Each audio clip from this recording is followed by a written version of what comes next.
দেশকে সমৃদ্ধ করতে কৃষি খাতের প্রতিবন্ধকতা দূর করে প্রযুক্তিগত সহায়তা নিশ্চিত করার পরামর্শ দিয়েছেন অর্থনীতিবিদরা। এজন্য এবারের বাজেটে এ খাতে বরাদ্দ বাড়ানোর তাগিদ দিয়েছেন তারা। পাশাপাশি পণ্য সরবরাহ সংরক্ষণকেও গুরুত্ব দেওয়ার পরামর্শ তাদের। কৃষিতে ভর্তুকি বাড়ালে জাতীয় অর্থনীতিতে ইতিবাচক ফল আসবে বলে জানান উদ্যোক্তারা। বিস্তারিত থাকছে আব্দুর রহিমের রিপোর্টে।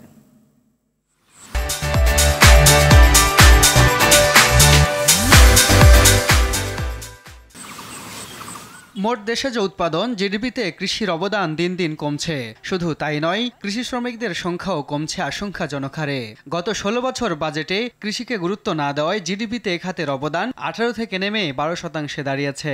২ দশক আগেও দেশের মোট শ্রমশক্তির ৬০%ই কৃষিখাতে জড়িত ছিল, কিন্তু এখন তা নেমে এসেছে ৪০%।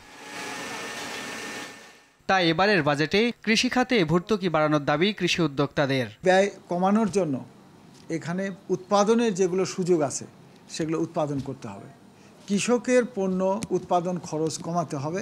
আপনার বেসরকারি খাত এবং সরকারি খাত যেখানেই হোক না কেন, এখানে বিনিয়োগটা বাড়াতে হবে। বাংলাদেশের যে বাজেট কৃষি যেভাবে কন্ট্রিবিউট করতেছে সেই হারে বাজেট বাড়ে না।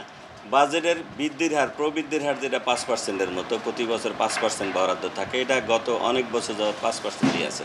শুধু খাদ্য নিরাপত্তার জন্য বিবেচনা না করে কৃষি খাতকে অর্থনৈতিক প্রবৃদ্ধির অন্যতম চালিকা শক্তি হিসাবে গড়ে তোলার আহ্বান তাদের। দেশের অনেক দেশে কৃষি বিমা রয়েছে।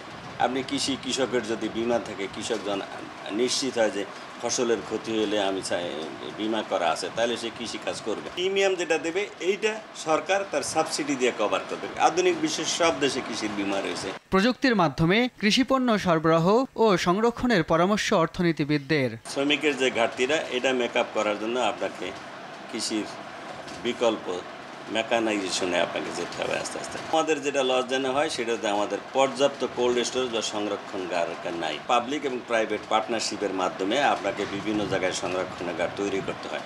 কৃষিপণ্য পরিবহনে চাঁদাবাজি বন্ধে আরও কঠোর ব্যবস্থা নেওয়ার দাবি কৃষি উদ্যোক্তা ও অর্থনীতিবিদদের। আব্দুর রহিম, RTV, ঢাকা।